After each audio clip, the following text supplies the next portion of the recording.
David Stokes is with us. He's Show Me Policy Analyst who is joining us every Monday. Good morning, David Stokes. Good morning, McGraw. What are we talking about today? Well, we are talking about the St. Louis County proposal to charge photographers fees to use the county parks. Yeah, it's outrageous. They already pay their taxes. What do they have to be charged a fee for? I don't have much to do here. You said it perfectly. I guess I'll be going. We couldn't agree more. All right, next up, traffic and weather. Explain to me, what do they want to charge the photographers?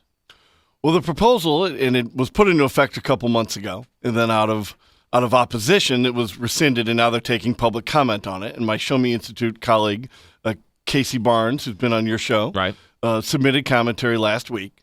And the proposal is that photographers are going to have to pay an annual fee to the county to use the parks for photographs, to wedding photographs, family photographs, whatever.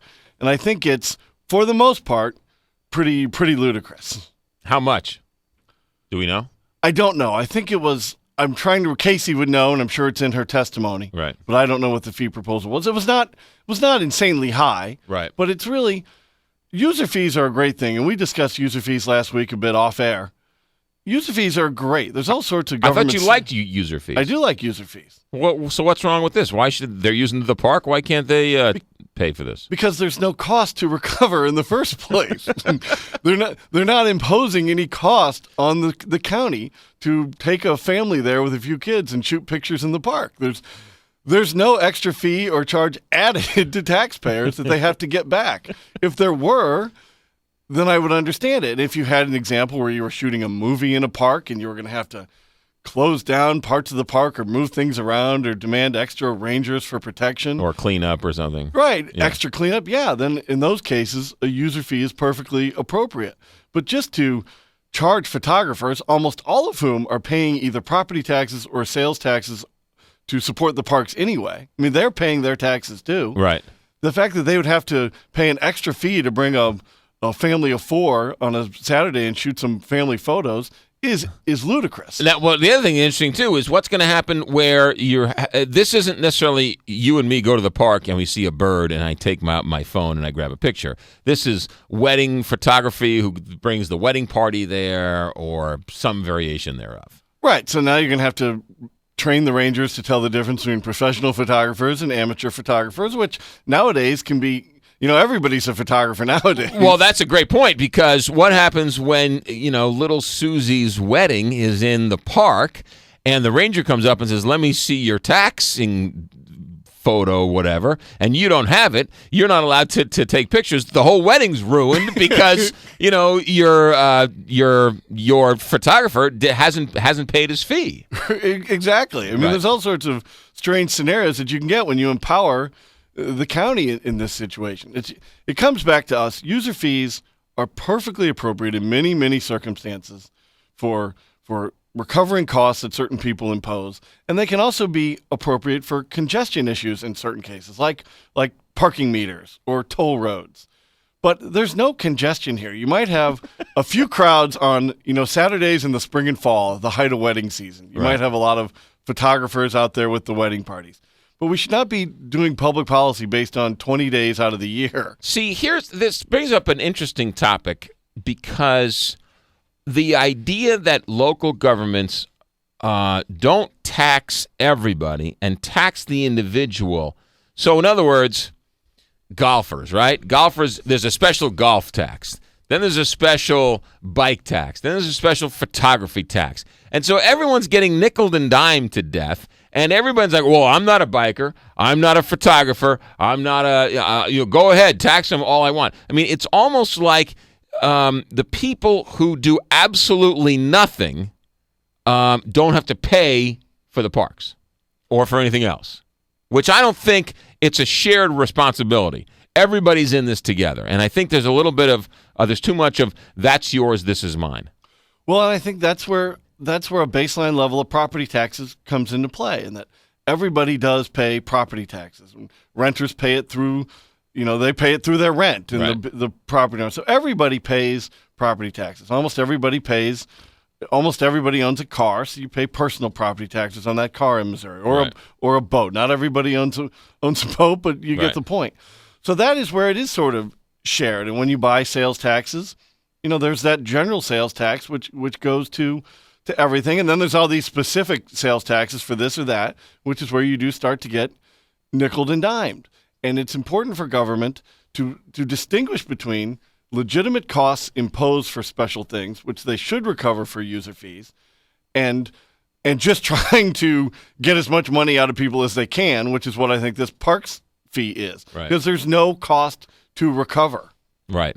But there is cost. Well, yeah, I see your point. I also see parks cost money. And that's why we have a parks property tax in St. Louis County and a recreation property tax in St. Louis City. We end park sales taxes at the regional level through the Parks and Trails. And I agree, we should be paying those taxes. And the photographers using these parks on weekends are paying those taxes. I don't disagree with you, and I'm trying to play a little bit of devil's advocate. But with everything that keeps going up, people want more and more government services, and they don't want to pay for it. You would agree with that? Well, I don't agree with wanting more government services. Well, that's my personal personal opinion. But you might be a rarity. Everybody wants the government to take care of whatever issue they've got. And I want this sign down. I want this stop sign put up. I want that guy down the street to do this. I want this guy down the street to do that. That guy 4 doors down is doing something I don't like. That house is too ugly. That yard is too this. Everybody wants the government to take care of everything else and then raise my taxes, user fees. Whoa, hold on a second. What are you talking about, right? So you have to take care of the parks. You have to make sure they're safe. You have extra this and extra that. And all of a sudden the government comes to you and says, now this is a bad argument because St. Louis County being the record of what it is, hey, it's going to cost you some money. I kind of see St. Louis County's point in that all this stuff costs money, and who's going to pay for it? Well, maintaining the park costs money, and that's why we have taxes, and I support that general level of taxes for it. I pay it as a county property owner on my house. I mean, there's a dedicated parks tax there. What I don't agree with, and I understand you're playing devil's advocate here, is right. that photographer who goes there to take that family picture or that wedding photo, unless you can demonstrate that they're imposing an extra cost on the taxpayers, then I don't think, and you can't. I mean, for really large ones, you probably can. Right. But for these small little, quick little shoots, unless you can prove to me that there's an extra cost they're imposing, I don't think it's justifiable to put that extra tax on only them. I mean, Charlie Dooley a couple of years ago was talking about closing some parks for budget cuts, and I think I was the only person in St. Louis who defended the proposal. But I think I did it on this show. And there are things things we need to change, but this is not the way to do it. But he said we're going to change some parks, and people were up in arms. Well, the changing the parks was the best idea proposed. I mean, right. Some of the older parks in newer cities, the new cities should take over. Right. But he says close parks, and people were like falling down of a heart attack. How dare you close my park? But yet, it's cost money to maintain them. And we did just increase the taxes in the St. Louis area for parks through the vote in April. So hopefully this situation is solved. How much of this NSA stuff are you following and paying attention to? Well, I'm paying attention to it on a personal level, but it's not something we follow at work. We're strictly state and local. It's a different world. But it is really a different world. I know I'm supposed to be outraged by it, but I'm just not. I can't get excited over the fact that the federal government is, looking into everybody's emails. Maybe I should. Maybe someday they will come for me and I'll be upset, but not only do I not care about it, but I don't hear people on the street talking about it. I hear politicians talking about it, and I hear the media talking about it, but I don't think the rank and file American is really all that concerned about it. Well, I am very concerned about it. That said, I'm trying to, in discussions with it with family and friends, right. I'm trying to appropriately differentiate between this huge metadata analysis of trillions of things that doesn't really indicate anything individual, right, and not overreacting to that. Right. So, but I do. My concern is that all these types of things can, once imposed, they just last forever. One thing I supported about the Patriot Act was its limited time period each time. This will only be good for a couple more years. Right. And And as these things happen, and maybe it's not the time to stop this program. I mean, I don't know. I don't have a security clearance. Sure, right, yeah. But I do think that it is imperative that the public and politicians always look at these programs very carefully and end them when we can and limit them when you can. Ari Fleischer, the communications director for the Bush administration, who's gone on to do all sorts of things. I saw a clip of him say recently, now this is Ari Fleischer, Bush's communications guy, said something that I have been saying for years, and every time I say it, people look at me like I have four heads. I feel truly vindicated that Ari Fleischer has said the exact same thing. And what he said was, he said that if you look at Bush's foreign policy, or excuse me, Obama's foreign policy, it's like President Bush's third and fourth term, which is what I've been saying for years, is that when you look at it, Obama, this is President Bush's third term, now being fourth term, but President Obama has continued and or intensified President Bush's foreign policy. And so here's a guy who was his communications director saying the exact same thing. And thankfully, we've wound down and left a few of the difficult spots, Iraq and Afghanistan. And I know we're not completely out, but we're winding down. And I like to think President Bush would have done that too. We don't know. Sure. But certainly it is time for us to have gotten out of these places. Right, but the drone attacks, the keeping up of Guantanamo Bay, now this NSA stuff, which is just more of continuing on.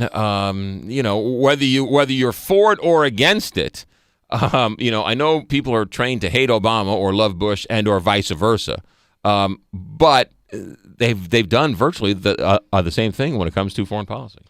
Which I think speaks to the nature of executive power as much as anything. Once you have it, wherever you come from, you like the power when you get it. Well, not only that, there are no checks and balances when it comes to foreign policy, right? I mean, they can't do anything here locally, but internationally they sort of have free reign, which is scary in and of itself. Which is a whole other issue. All right, David Stokes, when can we read you? When can we see you? Well, you can see Casey's commentary on the park's user fee proposals at showmeinstitute.org. And you can follow me on Twitter at David C. Stokes. David Stokes, have a good day. Thank you, McGraw.